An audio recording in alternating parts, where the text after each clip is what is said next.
So we are just a little over a month away. We're actually about exactly a month away from the release of the upcoming Superman movie, James Gunn's Superman movie, as he will repeatedly make sure that you know that that is what it is called. And there's a lot going on in the news leading up to this film. I think that there is a lot of genuine hype for this movie, but there's also some discussions going on about the budgets. There was issues with Fandango crashing, which seems like Fandango crashes. It doesn't matter what movie is getting released. You could release the most obscure movie in the world and somehow Fandango ticket site will crash, and then inadvertently, in big quotation marks, build up the hype to your film for what is going to be an extremely busy July with Jurassic World on July 2nd, and we got Superman right after that, and then at the end of the month we've got Fantastic Four. But there have been quite a few articles here. I want to talk about this perceived budget for the film just a tiny bit. I want to talk about this ticketing fiasco, and then I want to address James Gunn's approach to marketing, which I've noticed that some people on the internets are having a problem with. So this was something from Screen Rant. We actually talked about it a little bit on Valiant Renegade's stream on Sunday, which this says Superman's reported budget makes it one of the most expensive movies ever,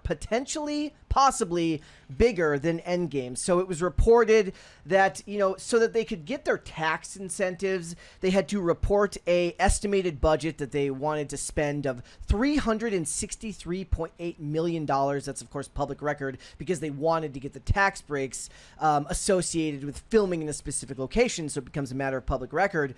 But what it's looking like is $225 million after all of the tax incentives are counted in. That's what they were telling me. And as much as $200 million in marketing for this film, which is, I think they said about $50 million above the average for a tentpole film like this, something that big budget, big visibility, a lot riding on it for the studio. So it says, a new Superman movie report may have finally revealed the budget for the upcoming DC Universe blockbuster. With the summer season kicking off, James Gunn's Superman movie is only a month away from opening in theaters as the Man of Steel finally flies back into theaters. However, there's a lot riding on this Superman film, and then it goes on and talks about the Hollywood Reporter article. The documents were filed with the Superman production team for the Ohio government as they were seeking incentives on the film that reported its budget as $363.8 million, despite Gunn having addressed the Superman budget previously in February not to be the number in that range. The Hollywood Reporter notes, one longtime financier says that $363 million figure isn't correct. However, the report also states that DC has suggested the production budget is instead a net $225 million after tax incentives and breaks. So that makes sense to me. It's a big budget movie. There's a lot riding on it. I didn't expect them to make a Superman movie for $100 million. I never expected that to happen. I think you could do that with some of the smaller properties and you'd be better off for it. Certainly 2023 showed us with movies like Barbie and Oppenheimer able to make the money that they did at the box office without promotion from the studios, mind you, from the actors because of the strike that was going on at that time. That they can do big summer movies with $100 million budget, but I didn't expect them to do that for a Superman movie. I never did. So it says, for the trade, DC Studios and Warner Brothers Discovery could be potentially spending as much as $200 million for the worldwide marketing tour, which is $50 million more than what is traditionally used for a massive summer blockbuster. Ultimately, between the budget for production and what is being spent for marketing, the report rules that Superman is certain to land in the $400 million club for its total budget. That could potentially make Superman one of the most expensive movies ever made, more than Avengers. So now if you're in my line of work and you talk about this type of stuff, you have to decide whether, are you going to talk about their break-even point based on just the budget for the film, or are you going to talk about the break-even point just for or for the budget for the film with the marketing? Now, everybody approaches this differently. Everyone always kind of explains to me that since they're in different columns, that you should really be basing it your figures based on just the budget for the film. So if the movie costs $225 million and they need to make 2 or 3 times that back because of what they split with the theaters. The movie's got to make a fair amount of money. But I think even more than that, even more than 2 or 3 times back, it needs to make that money because it needs to justify James Gunn's vision for the future of Superman, for the future of DC Studios. They spent a lot of money and they have a lot riding on this guy, bringing him in to be in control of everything going on with DC Studios. And one of the other things that's going on right now is that we have another ticketing fiasco, which was happening the other day with Fantastic Four, as well as, you know, all of the reports online, the Hollywood Handle, all of these movie sites that you follow on X were reporting that Regal, Fandango, all of the ticket sites were down. It's like all of these places have the same webmaster building their site so that they can crash whenever a big budget movie comes out and they need some good hype for everyone to see. But this is going on right now because of their early release deal with Amazon, which was giving everyone the ability to buy tickets for early showings of the movie early, you know, like I think 3 days early. And Cosmic Book News says that it's an effing disaster, saying that there were problems with it. They weren't able to sign in. And then you move over here, you see Fandango's site is down. And then we saw this article from CosmicBookNews.com, which was Superman tickets crash websites. Well, here's the fix. The big fix was that you had to change your browser. I think you had to get off Chrome and get onto Brave browser, which you should be doing anyways. You shouldn't be on Chrome if you can help it. Anyways, but they were saying to get over there if you weren't to buy your tickets for it. And then, look, there was whole discussions online. Was this hype? Were tickets actually for sale? Then the Superman fans and the fans of Zack Snyder's, of the Snyderverse are going to fight each other about whether this movie's going to do any good. A lot of people are still sore about the fact that Henry Cavill is not Superman anymore. This is kind of bolstered by the fact that James Gunn has put a lot of the focusing for this movie, the marketing focus for this movie on himself, rather than his lead actor, which is where all the focus should be right now, when he is the quintessential character, when he is the quintessential principal person for this movie. You need to know that this movie can live and die on his ability to market the film. And they're not really giving David Corenswet the ability to do that because the marketing focus keeps getting pulled off him and back on James Gunn, which is another thing we're going to talk about that in a little bit. But some people were posting tickets, their local theaters. This person says, but I thought no one was going to see the new Superman movie. They were showing that their screen is mostly sold out.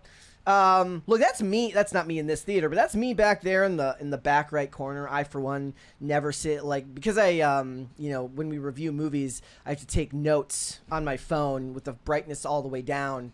I have to sit in the back right corner so that the big speaker is not blaring into my good ear, because I only have one ear that works, and so I'm in a back corner so that nobody can, get mad at me for being on my phone taking notes as the movie is going. But this is a theater that is pretty much always sold out. I'm always shocked by anyone that would end up going up to these front rows. You must have the world's strongest neck and eyes completely devoid of being seared by bright lights. So never understood that, but that doesn't look like they are either. These another two theaters. This one's from Cosmic Book News. This is not too bad in my area.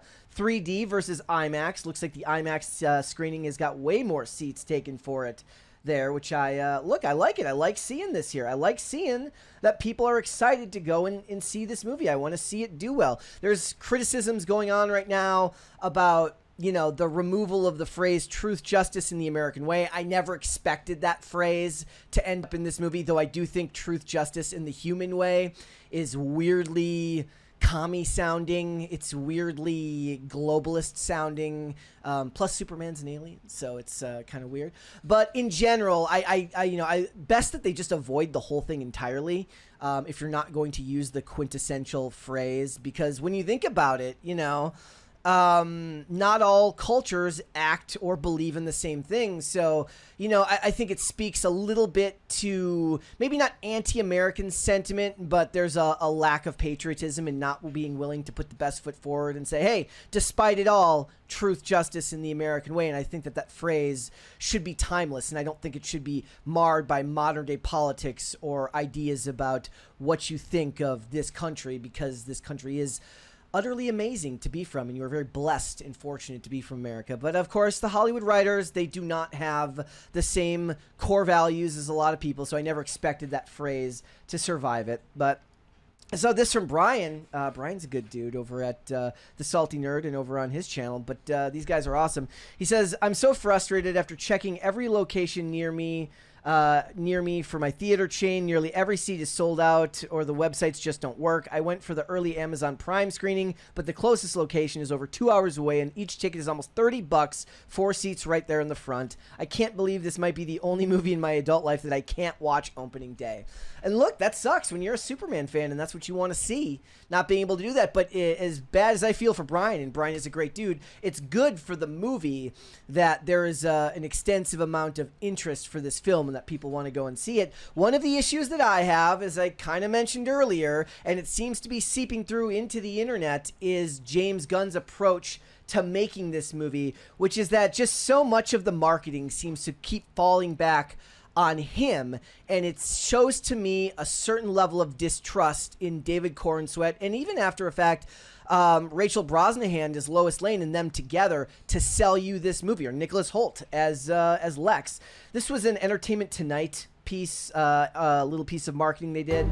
Lois is in the phone booth. She's taking notes. If you're under a certain age, the phone booth, it's a place you used to go. If you did, we didn't have these things in our pockets all the time. So there was a time, believe it or not, where if you wanted to make a phone call and you weren't at home or at work, you had to get into this weird looking box and put in quarters to make a phone call. It's also where Superman will sometimes change into his clothes, into his costume. So there they are. This is a great scene. I thought that was fantastic. I think that they show excellent chemistry together and you're like, okay, let's go. This is doing good. And then we get it, bro. You're making the movie. And here's the thing. If it's good, we're going to give you credit for it. We are. And look, I, in a lot of ways, respect your ability to get online and interact with the fan base. And I know you love these properties, but at a certain point, you have to take a step back and put your faith in that guy and that girl to let them market your movie and get butts in seats. It's the only way. You cannot live and die on a director's name as heavily as this did. Look, I don't even see the even bigger name directors throwing their names. Like, I'm picturing now if George Lucas it passes by. Maybe they did do this. I wasn't alive then. I wasn't born until the 80s. But maybe when they were marketing Star Wars, it goes by Luke, it goes by Han, and then there's just George Lucas right there in the middle of your mainstream marketing push right up to the lead of the film. Look, if they did do it, I think it was wrong then too, even with the success story. It just seems a tad narcissistic. I like this tweet. This person says, okay, this one is the most inexcusable so far. I have to agree a little bit. Then there was this one where it shows Hawk Girl, Green Lantern, Superman, pretty much everyone battling Crypto. And look, makes perfect sense. There's all your actors. They're all going to be there. There he is, Mr. Terrific. Okay, good. Bruh. Keeps going. Nathan Fillion is a charisma machine. And then there's the dog. Look, that was great. There was no need to have James Gunn in that. It says, so you're telling me Superman, Hawk Girl, Green Lantern, and are all weaker than Crypto. Y'all say James Gunn's Superman superhero movies are more comic book accurate than Zack Snyder. That's just somebody who doesn't like the fact that this is being made by someone other than Zack Snyder. But James Gunn once again reasserts himself. This one says, James Gunn in every Superman promo. Courtney Love is in dire need of attention right now. She needs attention right now. He needs attention right now. This one says, James Gunn really had to ruin what could have been the greatest Superman and Lois promo vid of all time with his sitcom entrance Disney ending ass pose. I can excuse most of the other promo stuff as it's behind the scenes stuff, so of course he's going to be there, but why is he here, man? It says it's not a Superman marketing without James Gunn shoehorning himself into the marketing. It's 100% true, guys.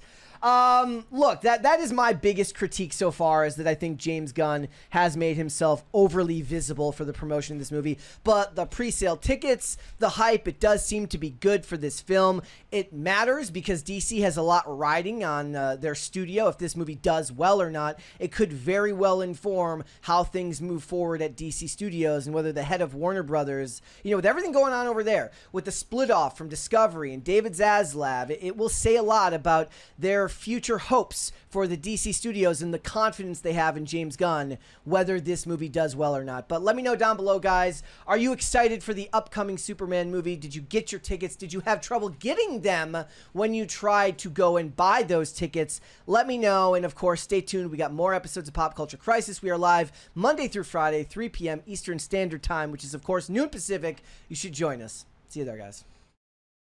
Thanks for watching. Listen to full episodes of Pop Culture Crisis on Spotify. Keep up with us on social media and make sure you subscribe and ring that bell so you never miss the show. Bye, guys.